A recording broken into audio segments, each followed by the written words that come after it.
talk about fights, so we'll talk about it this time. Obviously, the narrative surrounding this fight with Jim Miller is, he has more UFC fights than you have, I think, years on this planet. So, yeah. I guess after your last fight against Clay, someone presented like, "Would you fight Jim Miller?" And you were like, "Yeah, I would." I think you thought of it right then. So, were you surprised that they presented you with Jim, and when they did, like, what went through your mind? Yeah, that's the thing. I feel like going into this fight, a lot of people were like, "Oh, he called out Jim Miller." It's like, well, somebody suggested it, and I was like, yeah, I mean, I wouldn't mind that fight. And then that turned into a call out. But no, I think it makes sense as like a good step up, especially from the Clay fight. And then, another veteran guy. And again, he's got, 46, I think, UFC fights. So, almost 20 more UFC fights than, again, I have years on this planet. And I fought a lot of veterans now at this point. Caceres was my second fight. Which is crazy to think about now. It's, I mean, I'm pretty happy with the matchup. I mean, I'm happy to fight like another left-handed guy, like a true southpaw. I think that'll be fun. And then a guy that's willing to engage in the grappling, a guy that's not gonna really have any like respect, I don't think, for any of the areas that I'll try and take the fight to. So I think that opens up a lot of opportunity when a guy's thinking more about the offense than the defense. So hey, I'm here for it. Do you embrace this role of, fighting these veterans? Because I even remember, like, Joe Lozon did a Q&A in Boston. He said he was trying to fight you, and that was, like, several years ago. Yeah, that one was kind of weird. I was actually, I was on vacation with my wife. We were in, like, Italy, so it was, like, a weird time change. And I woke up at, like, 4 in the morning to, like, oh, Joe Lozon calls out, me. That was kind of a weird one where he was like, oh, I just want to fight him because he wouldn't knock me out. And I was like, that's kind of a sad way to present it. But, no, I mean, I don't know. It's one of those things where I guess it kind of sucks about the sport is you can't have too much reverence for people in their careers, especially if you're in the same weight class. Like, you just don't know who you're going to fight and when. And it's like, I obviously have a lot of respect for Jim. I have a lot of respect for Clay and all these veterans that I've fought. But at the end of the day, it's them or me. And then I hopefully we'll get another, younger prospect on the up and come after this, another guy on a win streak. But yeah, for now, hey, we'll take what we can get, and I'm happy with the matchup. You also posted on Instagram, I think it was the graphic of the fight, and you at the bottom it said, "Am I the third Paul brother?" Is that just a joke of you fighting, guys that are a little older than you? Yeah, I mean, pulling a Jake Paul, he fought, Ben Askren, Mike Tyson, Anderson Silva, fighting all the older guys. Yeah, I mean, why not? It's one of those things where they're going to put that label on you anyways. So it's like if you accept the joke anyways, it's like no reason to get butthurt over it. I think a lot of fighters are kind of sensitive, and I feel like I've had that beaten out of me with all the, like, starting with the contender stuff at such a young age with a fight where I got beat up for a little bit. Like, half of the people were like, you suck, you should stop fighting, and then half of the people were like, you're the best, whatever. So from 18 now, like 7 years later, I've been dealing with that the whole time. So I feel like you get a little used to it, and embrace it. Why not? Did it ever bother you, especially when you were younger? Yeah, for sure. I mean, again, the ego is such a big thing, and we're literally fighting in our underwear out here. Like, you put out you can see someone, I feel like, in their most raw form of, like, they're barely wearing any clothes. You're seeing, like, how deep they're willing to go mentally. Like, people go to weird places in fights when it's, two men are going in there, and it's whoever's stronger is going to get the win. Like, you're really, like, bearing all, literally, for the audience. So I feel like it's hard to, feel like you're doing that and then have people tell you that you suck. But I don't know. Sports fans, at least in the U.S., I feel like are kind of weird. Yeah. Jim said that he wants to get to 50 UFC fights and call it a day. Do you think you could get to 50 fights? I hope not. I mean, I'm at, this will be my 11th. I don't know if I want to do this 5 more times. Yeah, I do want to stick around for a long time, but 50 fights is crazy. Especially even now, like, just the wear and tear I've put on my body. I can imagine, what he's got going on. Chase, right here, on that Jake Paul note, have you seen the meme of his hair and tattoos on you? I did, and I kind of looked like my dad in that one. That was kind of, but with, like, I guess more the Dagestani beard, like no mustache. That was, kind of disturbing to look at. Sorry you had to live through that. But like you mentioned, you are a 10-fight veteran now. So when you look back at those 10 fights, has this gone the way you had hoped? And what are kind of your biggest lessons learned through this time? If I can really be honest, I don't think anybody wants to come into the UFC and go, 3-3 in their first 6.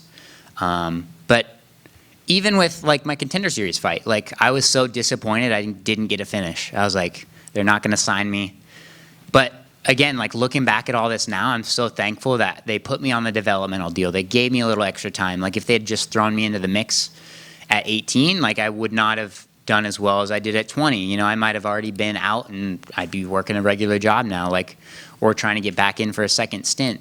Same thing with, winning some, losing some, winning some, losing some. Like I built up the contracts a little bit. I mean, it's not like a huge pay bump when you're fighting like that, but like UFC is taking care of me and, giving me the time to develop. And I think, yeah, it really just kind of destroyed the ego side of it for me, which was nice. And it, yeah, like my last fight at 45, the Garcia fight, forever in my career before that point, I was like, so worried about like, what if I go in there, I get beat up, first round, I don't even really get to throw anything. And then I go to the hospital or whatever. And then I had that happen. And I was like, okay, it sucks obviously, but like I lived through it, went to fight another day. And then I've been on a streak ever since. Like it's just one of those things where you have to let it go and let these experiences, positive or negative, just take what you can learn from it. And yeah, I mean, it's just building the confidence, building the resume. And I mean, again, now here at 10 fights, I feel very comfortable, a lot more comfortable than I did at 6 fights. And yeah, ready to see where we can go from here. Last one for me. You mentioned the developmental deal there, and that's something that we've seen kind of rarely for Contender Series fighters, but we are seeing more and more guys coming through the Contender Series who are 5-1, 6-1, 7-1. Do you think those deals would be beneficial, if they were handed out a little more? I think in certain cases, it made a ton of sense. Like I believe Mackenzie Dern also had a developmental deal. Maybe Greg Hardy, which is, that just shows, the ups and downs of it. Like it's an investment. And I see why they don't do it as much. But I think there's certain fighters, like definitely people on the younger end like I was, or like a Mackenzie where she's amazing on the ground, amazing jiu-jitsu, but maybe just needs a little more experience before jumping right into the UFC, like get some of those fights out of the way, get some more stand-up. It's just, yeah, a way to, keep building somebody like close by, like in the Fight Pass realm, without throwing them right into the deep end of the UFC. I think it's great. But yeah, I would like to see more of those, honestly. Thanks, Chase. Thanks. What part of your game helps make up for not having as much experience as someone like Jim Miller? Honestly, at this point, I don't feel like it really matters. Obviously, he's fought with everybody, but like I have 10 fights. It's not like it's my second fight anymore. I feel like a veteran now. I feel like this is normal. Obviously, Jim's got more, but it's just one of those things where I feel like me also feeling like I've been here for a while, like, and feeling comfortable, that's going to help. Like I'm not going in there expecting like, oh, what's going to happen because he has so many fights. Like that's just the business. Like he's been working here a little longer than me, but we still do the same job. And yeah, I mean, that's how I felt with the Clay fight, is like this guy's got, 30 plus UFC fights. I can't go in there respecting that. Like that's just going to be a negative if I go in there giving him the advantage of me thinking that I have something that I'm missing. Like, yeah, I don't know. I feel like we're on, even playing field. And the thing about him having all those fights is that's a lot of mileage, especially the way he fights. Same thing with Clay. Like these guys that are in here scrapping, like that is not good for your body long term. Not in your 40s at least. All right. Respectfully, Yeah. of course. What do you hope this fight will bring for your future? Are there any guys you have in mind? I mean, I'm in no ways looking past Jim Miller, but I feel like trying to get definitely some younger prospects. Look at some of these guys on the 3-4 fight win streaks. And yeah, I think Jim propels me like right outside the top 15. I think if I beat Jim in a good fashion and then get another win against one of these up-and-coming younger prospects, then that can set us up for putting a number next to the name. All right, thank you.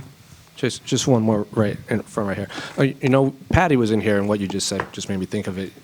Since January, there's been a lot of young lightweight prospects like Rufi and Ignacio Bohamondes, Tom Nolan, and Patty seems to be one of them. Even afraid, Patty's kind of leading the way for us cracking the top 15 because that top 15 in 3 years, most of them might not be fighting anymore. So do you see that, and do you see all these young guys that are also kind of circling that 16 to 20 ranking, and you'll all be fighting for the belt in a couple of years? Yeah, I mean, I try not to think too far ahead as far as any of the belt stuff goes. But yeah, I really do think that new wave is really coming up right now, and it's a really strong time for the lightweight division, which, I mean, lightweight division has always been one of the toughest in the sport. But again, like you mentioned, some of these guys that are coming up, Patty, Bahamondes, Rufi, Fares Ziam's another one of them. We've got so many of these younger guys in that, I mean, it's an exciting time. I kind of want to see some of the changing of the guard. I think even the fans are probably tired of just seeing Poirier and Oliveira and Islam and Gaethje and all these guys just circling, just killing off all the younger guys. But, hopefully we'll make it up there someday. Chase, speaking of your division, right?